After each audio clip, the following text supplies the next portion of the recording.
T&XP acknowledges the traditional owners of the land, the Turrbal and Yagara people, and we pay our respects to elders past and present.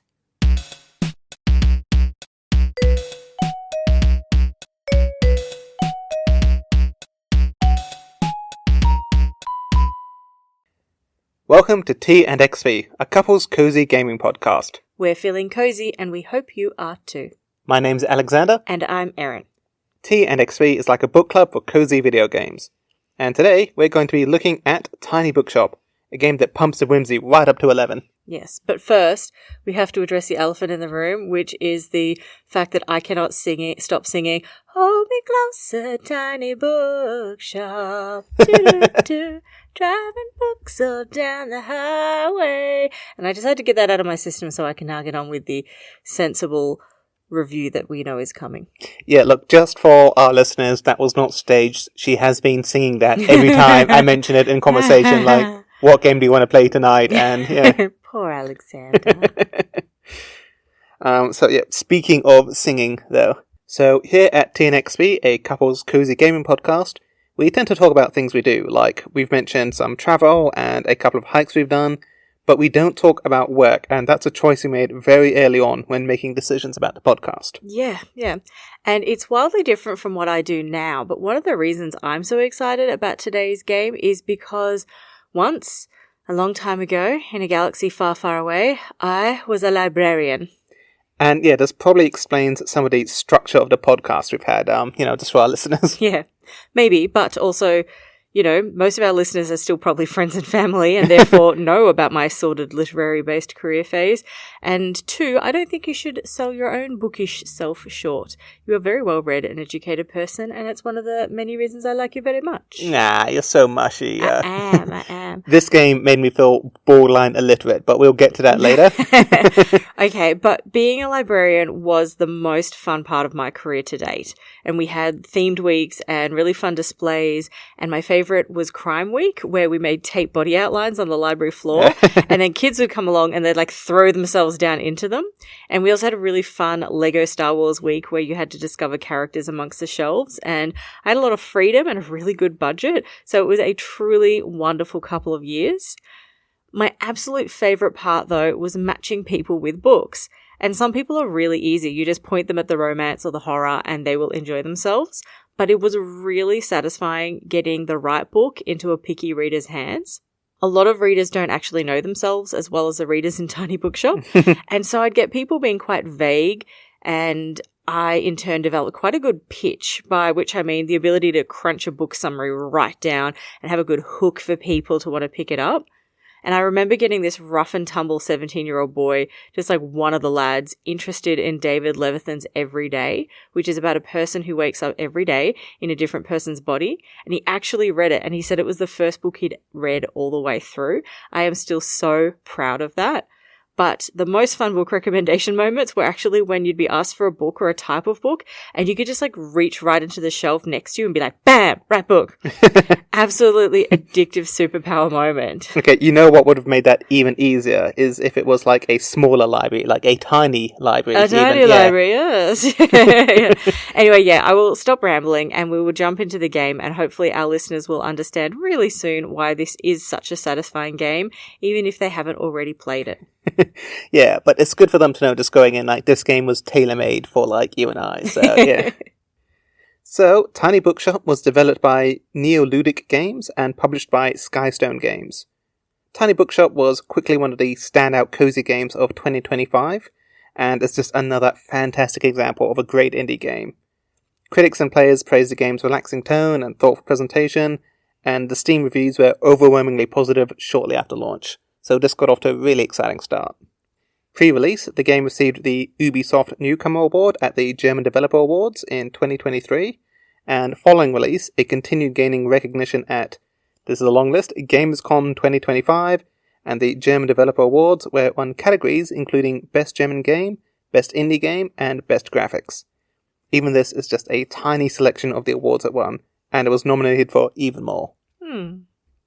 One of the more unusual stories surrounding Tiny Bookshop came months after launch, when the Nintendo Switch version was temporarily removed from the eShop because of the use of a single swear word, namely arsehole, hidden within the game's extensive text databases. The reclassification shifted the game's age rating from everyone to teen, causing an abrupt delisting that reportedly impacts sales momentum and its placement on the charts. The incident sparked some really interesting discussion about digital rating systems, and the challenges indie developers face with platform moderation and discoverability. That is so weird. It is, yeah. So the word was in one of the book's 300 book summaries. I'm not sure if it's still there. I was keeping an eye out for it, but I'm not sure if I missed it. I haven't seen it yet. So, onto the story. Players take the role of a roaming bookseller who leaves behind their previous life to operate a small mobile bookshop in its scenic coastal town of Buxtonbury by the sea. On your first day, you are greeted by Tilda, who just closed her bricks-and-mortar bookshop and now operates a store at the local flea market. And keeps an eye on you and gently bosses you around in your early days. Yes, and definitely keeps an eye on you and gently bosses you around. Yeah. The story unfolds gradually through conversations with locals, recurring customers, and small moments of connection, rather than dramatic plot twists or conflicts. You become a valued member of the community as you get to know people and learn more about them. You choose a location for the cart every day, customize your cart for that location, select genres of books that will suit your clientele that go there, and then, once at your location, open the shop and help locals find books. Some know what they want, others ask for help, and based on what they tell you, you have to select something from your day's selection. At the end of the day, close up shop and scan the newspaper for new book purchases and tomorrow's weather.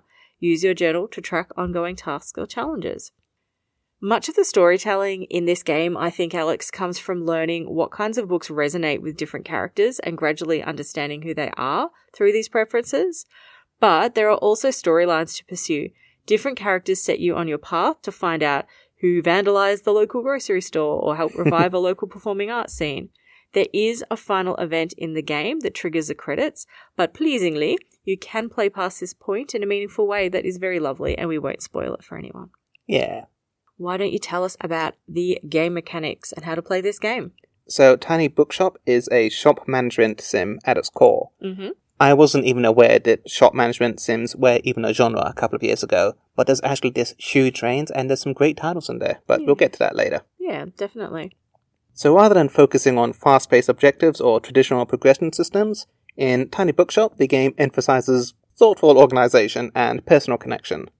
At the center of the gaming experience is the bookshop itself. Players will collect, organize, and display books across different shelves and themed sections, and carefully curate the space to appeal to various customer interests.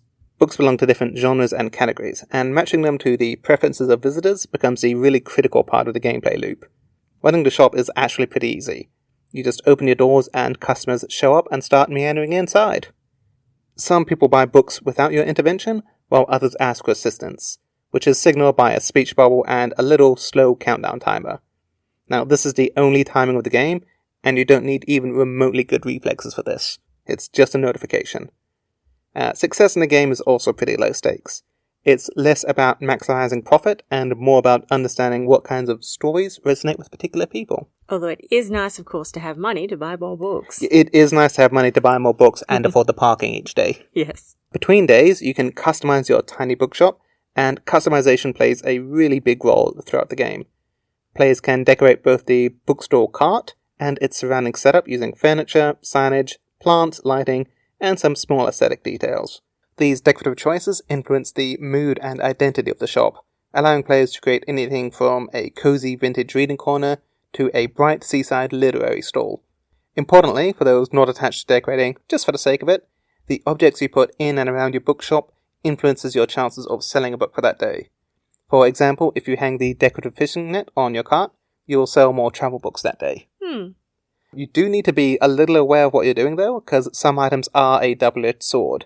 So if you put the skull on display, then you'll have a higher chance of selling crime books, but a lower chance of selling children's books. Do kids hate skulls? Kids hate skulls. Shocking, I know.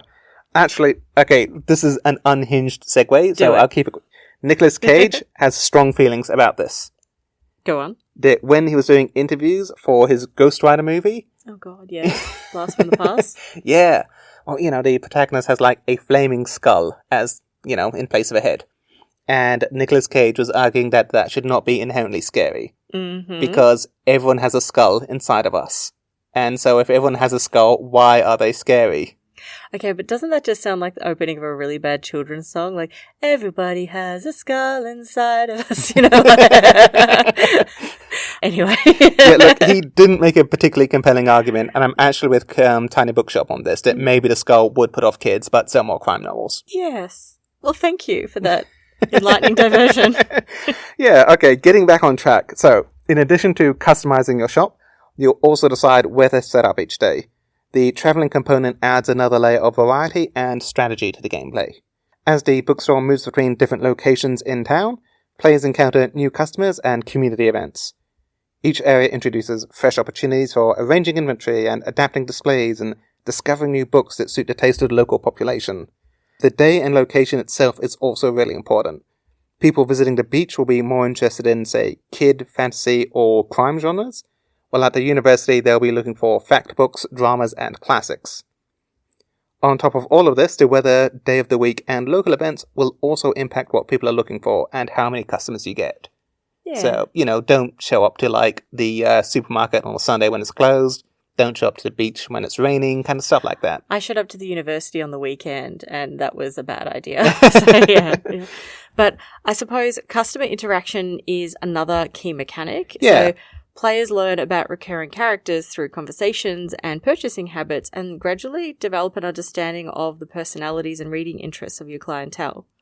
Recommending suitable books becomes a subtle puzzle built around empathy and observation rather than explicit challenge systems. These interactions create a sense of connection that ties directly into the game's broader themes about community and comfort. So one thing I want to be really clear on, you don't need to be well-read to enjoy this game. Yeah. When customers come into your bookshop, they'll give you a 3 to 4 sentence blurb, kind of giving you clues on what they want.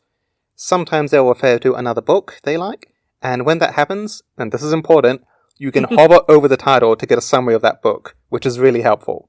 I did not know about this at first, so customers would come into the shop and say, "Oh, I want something like East of Eden," and my only reaction was, "Okay, I'm too dumb for this game." Oh, so no. I wish I knew about that earlier. Point is, they'll give you some clues about what they like, and from there you compare the clues against the books that you have for sale.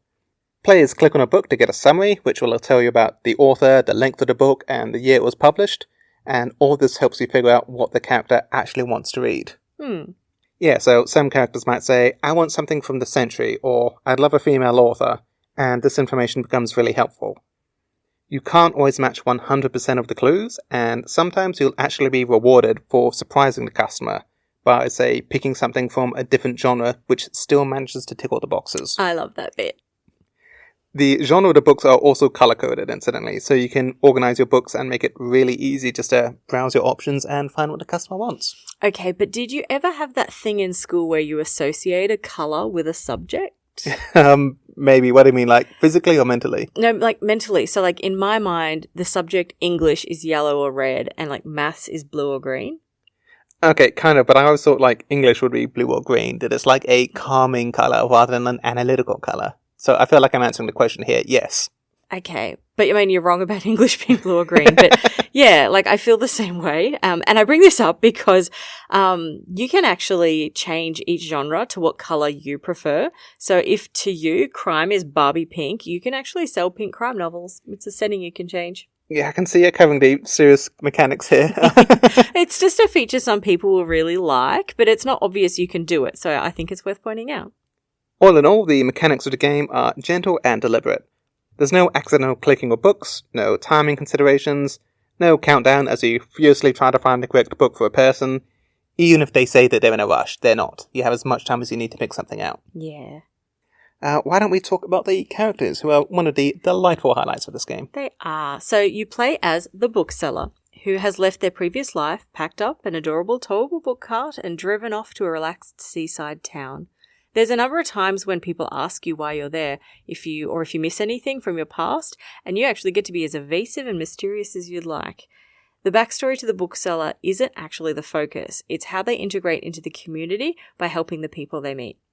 I thought it was a good example of a blank main character, which, you as the player can project onto. Yeah. So you compare it to something like Witchwood or Alba, where there's these really clear personalities to the main character. Tiny Bookshop lets you believe that you're the intrepid retail rambler on the road to a new life. Yeah. And Tiny Bookshop wants you, the character, to feel good. It wants you to feel the high that comes with getting the right book to the right person. But then it doubles down by integrating the main character into the local community. You belong. You have a purpose in this place. Whatever your previous life was like, it doesn't matter because you're here now, and these people's lives would be poorer for your absence. But rather than positioning the player as like a heroic problem solver, Tiny Bookshop frames the protagonist as a quiet facilitator of comfort and human connection. You don't have to save the day, but 3 hours later I am emotionally invested in how many children's books I've stocked and whether Margaret found the correct mystery novel. So, some of the other characters. You're approached by a collection of people at various stops who become your most dedicated locals. You meet them at other locations, and they let you into their lives, and you get to know them. These are the characters who will give you side quests and help drive the story along. They unlock new locations and new tasks to do there. Tilda, who we've mentioned, is the first to introduce herself, and as the former bookshop owner, as we mentioned, she's just retired, and she plays an important part in helping you settle in and just fill her shoes. Yeah. Many of the other named characters who visit the shop are dealing with transitional moments of their own. So grief, loneliness, uncertainty, creative stagnation, or simply a desire to reconnect with hobbies and passions they abandoned over time. In this way, characters reveal parts of themselves through the stories they seek out, avoid, or recommend. Aspiring musician Klaus, for instance, will be looking for some inspiration for his upcoming album. By learning about his likes and passions, history, knitting, and travel... Spoilers! Well, tiny spoilers, in a tiny bookshop. You can help match him with the right book to get him out of his creative slump. But you're not just a bookshop, you're a tiny travelling bookshop.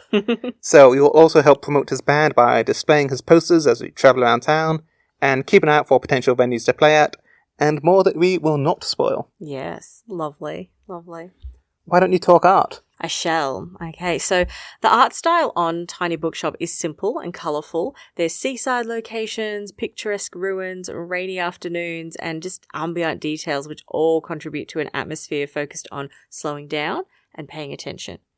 Most of the customers have fairly basic details, but key NPCs have watercolour-style portraits that pop up when you're talking, and that's a nice touch as you get to know them. There's rewards from looking at and clicking on everything in frame, and several tasks rely on you to find things in the landscape. Rather than push players towards urgency, the artwork encourages observation and presence. Even when something doesn't have an in-game reward, I still just really loved, making the little seagulls squawk out tunes and stuff. Yes, and, yeah. Or like make the ball bounce away and stuff. Exactly. It's good, yeah. You stand back from the van each day and can move side to side rather than ride up with customers, so that's quite a 2D element. But then when you zoom in to recommend a book, the cart appears 3D. It moves between the two of these quite well. I have to say, I loved the randomized shoppers in kind of eerily identical outfits. How you get like 4 people in a row wearing red shirts and green pants or something like that.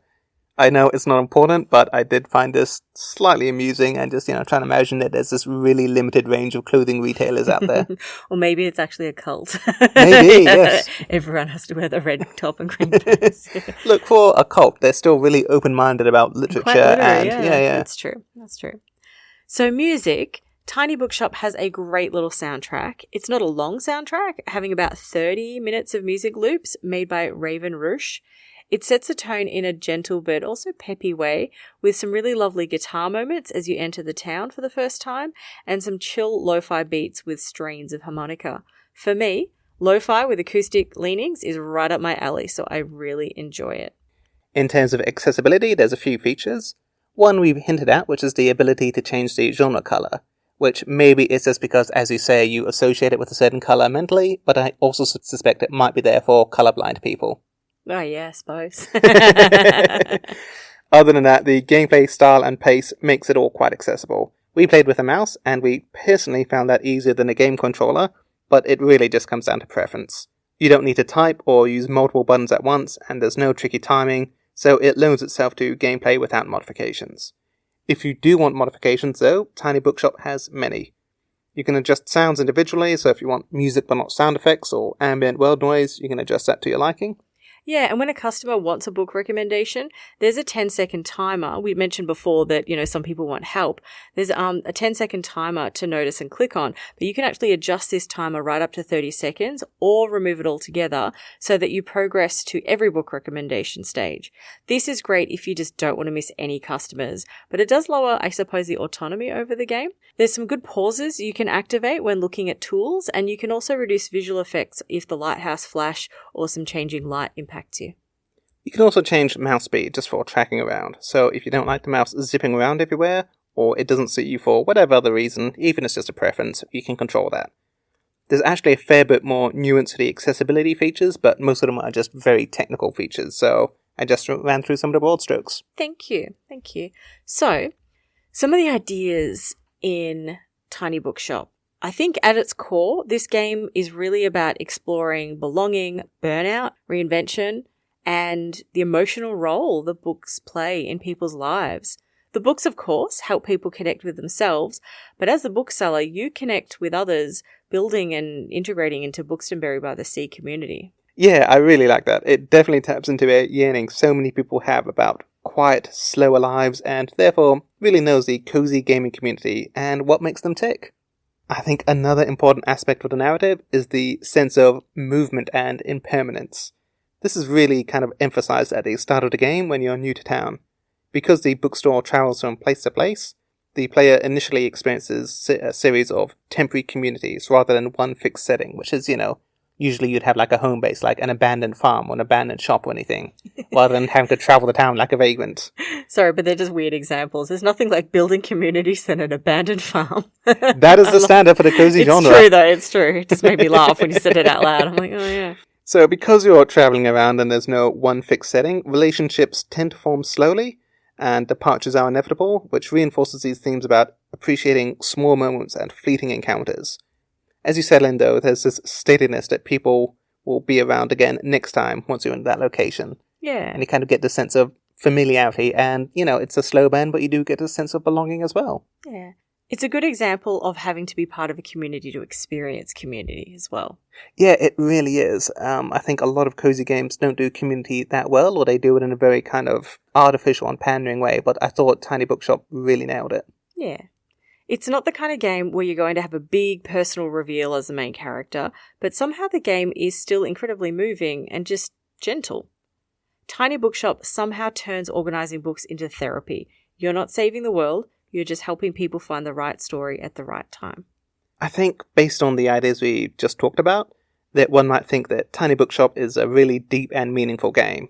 I think that it actually, it is and it isn't. It walks this delicate line between making a statement about the meaning of a book and of a sea change and of community, and it has this really touching ending, but you're not going to be emotionally wrecked from playing it. No. It uses a light touch in exploring these ideas, which I think actually suits it as a cozy title really well, although maybe for others it will leave them wanting a bit more. Yeah. So, similar games, yeah, or speaking games of wanting with parallels. more, If you do want some more. Okay, so for games that have a shop simulator with recommendations as part of the gameplay, we'd recommend a couple of games. Firstly, Retro Rewind, which is a 90s video rental store simulator, and Waxheads, which is a new release where you run a vinyl record shop. Both have a lot of personality and should help scratch that itch if you like making recommendations. And shout out to Pat for getting me hooked onto Retro Rewind. Great recommendation. There is also the Moonlighter series, where you run a shop during the day and you explore a dungeon by night.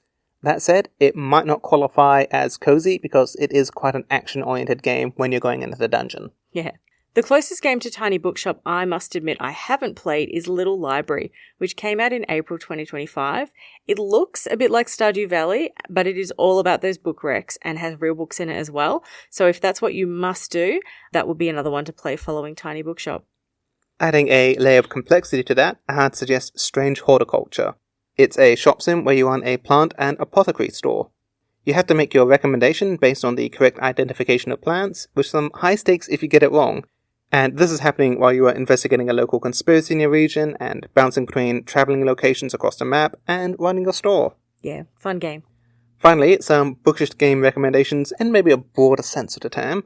We played and loved Beacon Pines, where you can and indeed need to rewrite the story.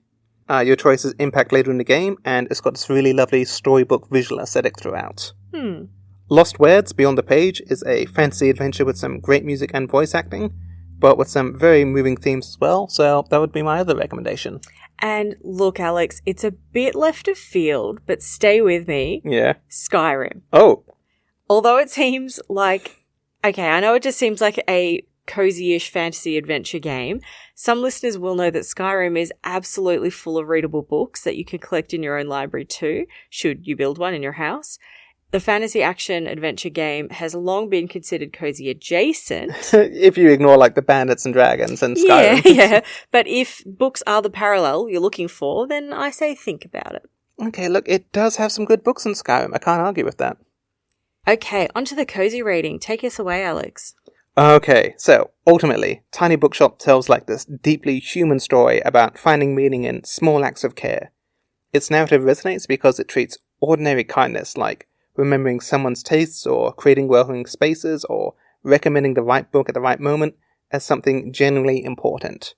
So even if you're not saving the world, the message is you don't need to be saving the world. You just need to have these little, beautiful, everyday interactions. Yeah. Its pace, themes, and gameplay style are very gentle and forgiving. And look, I would recommend we give this a 5 out of 5 on the cozy scale rating. I agree. Tiny Bookshop is not about winning. It's about creating a quiet little space where people slow down, browse shelves, and leave happier than when they arrived. You can't get more cozy than that. What about the game rating? We both really enjoyed this game, and I know that this was like tailor-made for the inner librarian in you. But I think there are a couple of things that people might not enjoy. Although there's a pretty thorough tutorial, which can be disabled if you're impatient, when you're decorating, some items come with some unusual buffs. What's a buff for people not in the know? Right, yes. A buff is like an advantage or a modifier you get in the game while you have a certain item equipped. It can be a little more complicated than that in gameplay, but in Tiny Bookshop, as we mentioned, certain items will help you sell certain genres. The problem is that's not all it does. You also get some pretty weird keywords which don't get explained. So there'll be a buff called Danger, and you just have to figure out what having plus 2% danger means. For a game with such a thorough tutorial, this was a bit weird to me, just having to try and puzzle out these really crunchy mechanics. Fair enough. Additionally, some people, particularly those not into cozy gaming quite as much as we are, simply might find Tiny Bookshop a bit, well, bland. Not because we think it is, but because, just as we said, the gentleness and the light touch means that characters and themes don't get super juicy. There's no scandal to be uncovered, and you're not going to be emotionally devastated by the ending. There's just this relaxed pace of running the shop, and it might not be for everyone either. I would recommend that anyone who's interested in this game checks out the free demo first, because that will give you a really good idea of whether or not you're going to enjoy this game. That's a great idea. So I guess for the reasons you stated, I'd give Tiny Bookshop a 4 out of 5 game rating and an A on the tiered scale. This game continues to be loved and referenced in the cozy gaming community. Even months after its release, people are not simply adding it to lists of games to play. I'm noticing that people really want to talk about this game in more depth, something that we and TNXB have pointed out doesn't always happen in a next big thing driven industry. Yeah, I agree. Like, too many times there's this big drive to just look on the horizon for the next big release and not celebrate some amazing titles we already have, like Tiny Bookshop. Importantly, Tiny Bookshop avoids many mechanics commonly associated with management simulators. There are no harsh failure states, there's no aggressive timers or punishing economic systems. Instead, progression is gentle and low pressure, and is designed to reward experimentation and slow pay rather than really needing to optimize things. The result is a gameplay experience that focuses less on efficiency and more on creating a welcoming environment, both for the in-game characters and for the player themselves. Yeah, this game understands book lovers. Yeah. Tiny Bookshop proves you don't need combat or chaos or survival mechanics for a fantastic game. You just need books, atmosphere, and some really good vibes. Absolutely. That's all we have for today. Thank you for listening to T&XP, a couple's cozy gaming podcast. We'd like to encourage you to follow our Instagram account, which you can find at T&XP Podcast. And if you like listening to us, then rating, reviewing, and following are really helpful in ensuring like-minded cozy people find us. Join us next week for our last game of Season 2, which will be Spiritfarer, where we will set sail into a sweet and surprising afterlife. In-game, that is. Erin and I aren't going anywhere, so don't panic. Until then, stay cozy. Like a quaint bookish town by the sea.